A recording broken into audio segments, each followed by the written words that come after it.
but we as a continent have now defined ourselves.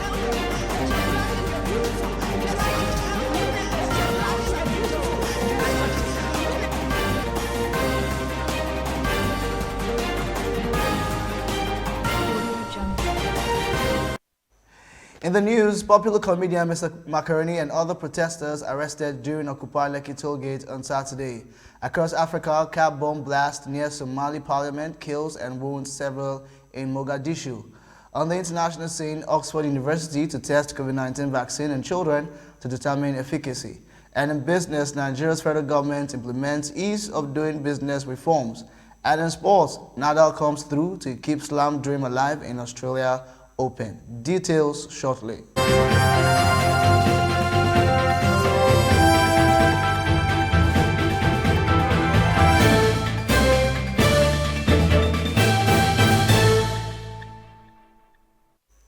Hello, welcome to TOS Television, the digital first Pan-African news network. I'm Osaze Isesele, and this is TOS News 360.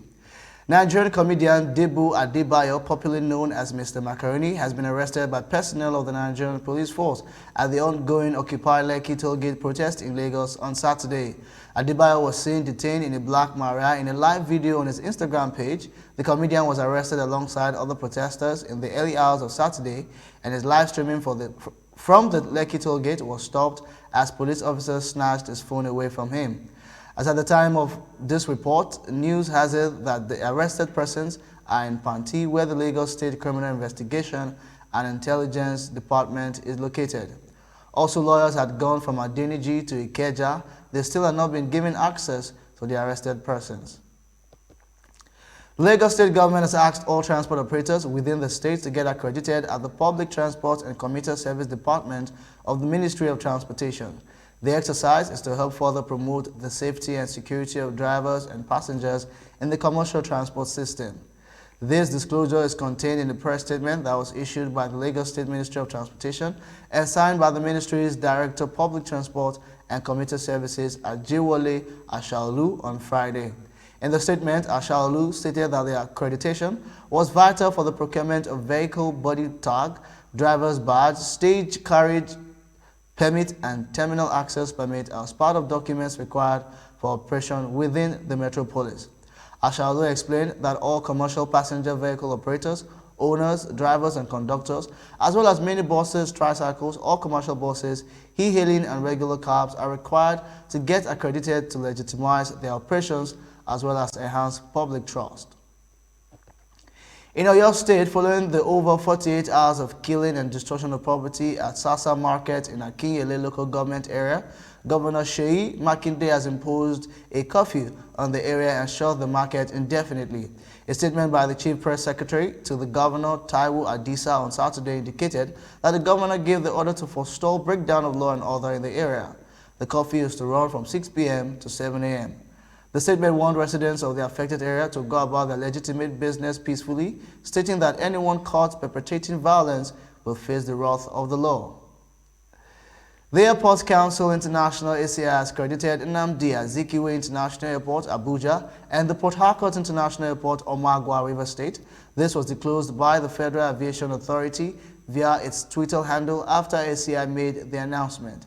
Both the Nnamdi Azikiwe International Airport and the Port Harcourt International Airport have become first and second respectively to be accredited in this program. This is in line with the Airports Council International Airport Health Accreditation Program, which is designed to reassure the traveling public of the safety precautions being taken to reduce any risk to their health as well as maintaining secure airport facilities. You are still watching your digital first Pan-African network, TOS Television. You are watching TOS News 360. Up next, developments across Africa after the break. Do stay tuned.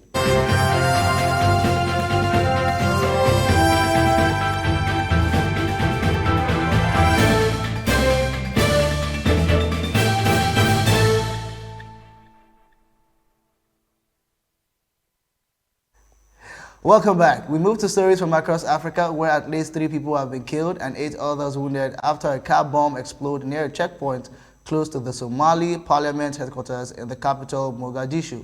At 9:10 a.m., a terrorist car loaded with explosives rammed into a checkpoint near the Saidika junction. The security forces opened fire at the car while speeding to the presidential palace in Mogadishu. The statement read, "Police said the suicide car bomber also died in the blast. Thank God the vigilance of the security forces has saved the people from the threat of terrorism to the innocent Somali people," the statement added. While no group has yet claimed responsibility for the attack, Mogadishu has been regularly targeted with attacks by the Al-Qaeda-linked Al-Shabaab group, who have been waging a long and violent armed uprising seeking to unseat the internationally backed government in Mogadishu. Undeterred by being arrested 3 times in 6 months for tweets protesting about graft, outspoken Zimbabwean journalist Hopewell Shinono has turned to songs to get his message across. In a video that has now gone viral, Shinono released a short freestyle reggae dancehall track titled Dem Loot, They Loot, in which he chastises rampant state corruption in the southern African country. And for the global audience to discuss the Zimbabwean problem, it spoke to how they were pissed off with the song because it was addressing the issues that involve the same government officials, the failure to invest in our healthcare system. Them loot, them loot, them loot. The song has in fact sparked a hashtag #DemLoot challenge on Twitter and prompted versions in other genres including jazz and a cappella. Them loot, Lord have mercy. Shinono was arrested last July for tweeting that an opposition political party was planning nationwide demonstrations against President Emerson Mnangagwa's government.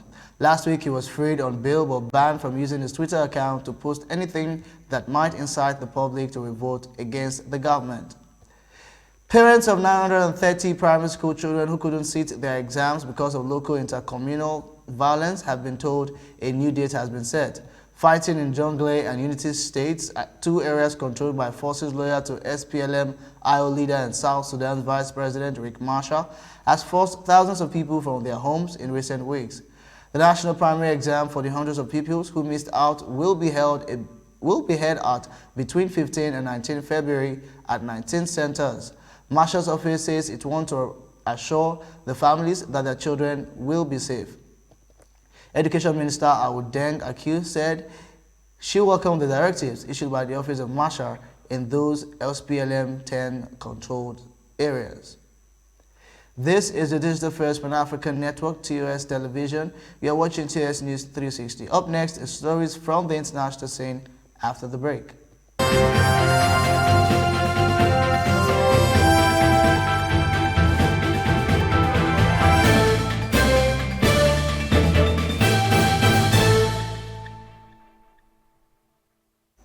Thanks so much for staying tuned. On the global scene, the University of Oxford plans to test its COVID-19 vaccine in children for the first time, becoming the latest vaccine developer to assess whether its coronavirus shot is effective in young people. The trial announced Saturday seeks to recruit 300 volunteers between the ages of 6 and 17, with up to 240 receiving the COVID-19 vaccine and the remainder in a controlled meningitis vaccine.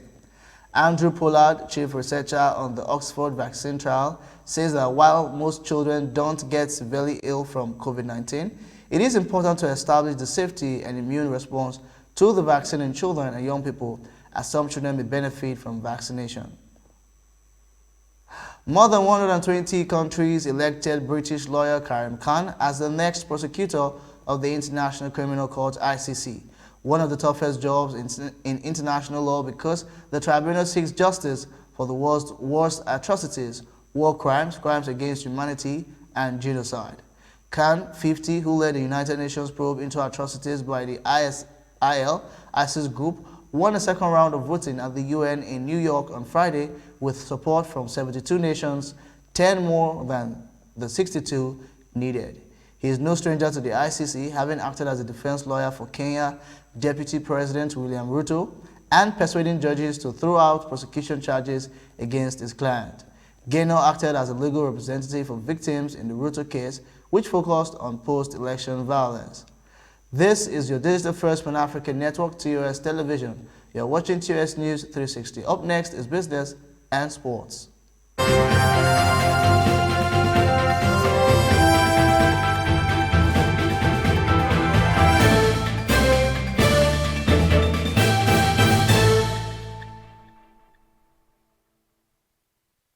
Welcome back. You're still watching TOS News 360. Now we move on to business. The federal government is consciously improving the ease of doing business in Nigeria through several strategic reforms that would foster rapid economic recovery. According to her, micro, small, and medium enterprises contribute 48% of the national GDP and 96% of businesses, as well as 84% of employment, and thus require the necessary reforms to make it contribute more to the economy. Dr. Ahmed stated that the Finance Act 2020 has provided the impetus and the required business-friendly environment for the MSMEs to thrive, is mitigating double taxation risk, limiting the deductible interest paid by Nigerian companies on loans from foreign lender, providing tax-free period for the agriculture sector incorporates thin capitalization, and exempting small companies from CIT and VAT. This disclosure was made by the Minister of Finance, Dr. Mrs. Zainab Shamsuna Ahmed, in a presentation at the recently concluded Deloitte Nigeria 2021 Economic Dialogue. Now moving on to sports, world number 2 Rafael Nadal celebrated his pursuit of a record 21st Grand Slam title Saturday with a testing victory over Cameron Norrie in an Australian Open battle of the left-handers, emerging a 7-5, 6-2, 7-5 winner in an empty road lava arena as Melbourne. The Spanish second seed has altered his service motion due to lower back tightness, but it didn't stop him emphatically demolishing his first 2 opponents in straight sets. It put him into a slam last 16 for the 49th time, behind only Roger Federer 67 and Novak Djokovic 53. Nadal, who next faces feral Italian Fabio Fognini, is bidding to win his 21st major title and claim sole ownership of the men's record, which he currently shares with Federer. His victory keeps him on course to meet Djokovic in the final. And that is TOS News 360 on your digital first Pan-African network. For more updates, visit www.tostvnetwork.com. Do follow and like TOS TV Network on Facebook, Twitter, and Instagram, and remember to subscribe on YouTube. Do stay with us and enjoy more programs on TOS TV Network. I am Osal Ze Isesele. Thanks for watching.